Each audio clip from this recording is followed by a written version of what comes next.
All right, 2011 C300 4Matic. Passenger side engine mount went bad. I noticed there was something wrong when I'd start feeling a lot of vibration when I was in idle at a stoplight. But if I put it in neutral, the vibration would go away. And then I would start feeling a good bit of knocking, or you hear a huge knock. I'm like, what the hell is that? But anyhow, there it is. So how hard is it to get that thing in there? Well, it's way harder than getting the transmission one, I can tell you that.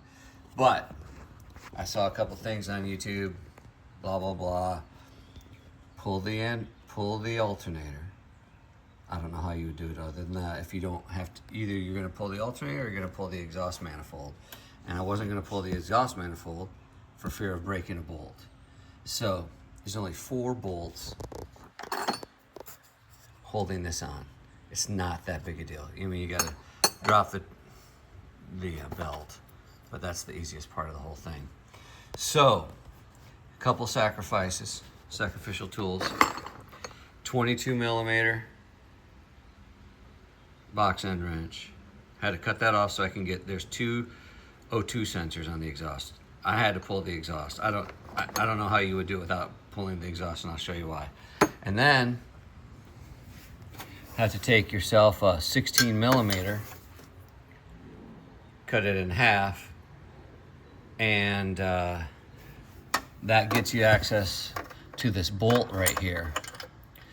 And then what you do, or at least what I did, is I have this breaker that's pretty heavy, 1/2-inch breaker, and I just whacked it, just had to whack it. And I was pleased that it actually came loose with just whacking it with that 1/2-inch breaker.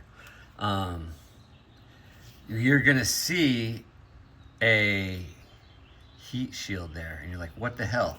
Because what you do is you can see this bolt, but there's something back there and you don't know what it is. So here's the exhaust. You gotta pull the exhaust. It's got 2 O2 sensors, just a flange, and then you've got a Y band that you gotta undo.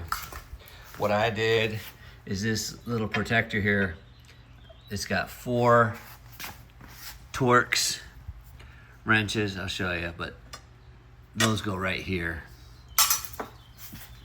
But here's the flange, or here's the heat shield. I'll come back to that bracket in a second. So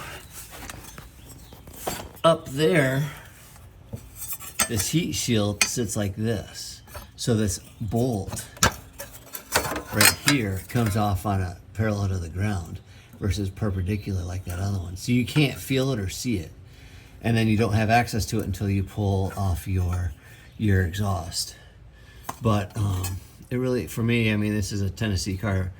I don't know where it grew up before I got it, but it wasn't rusted.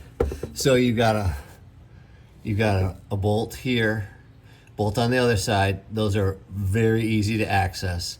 16 millimeter, I don't know what those are, but it's the one on the top that's really hard.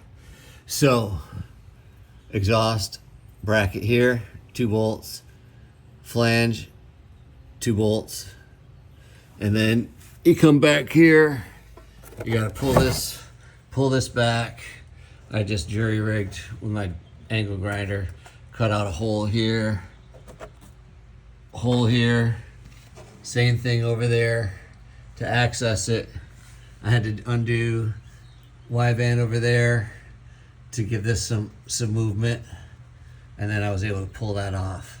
So that wasn't the hardest, but that wasn't the easiest part of the whole thing. And so that's really it. A lot more than that I saw anywhere else on YouTube about how to do it. You jack up the motor. Don't use a big ass 2x6 like I did, because it broke here and we like, oh shit, what did we break? But you just have to, let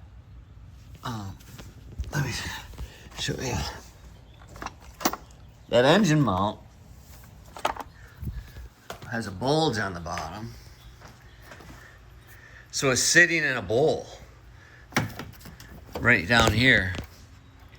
It's sitting down here, it's sitting in a bowl. So you just have to just keep jacking up the engine, and eventually you're going to be able to pull it out once you break it loose. And it's just going to take a while to get that nut off of there, or that bolt out of there. But you can do it. So, good luck.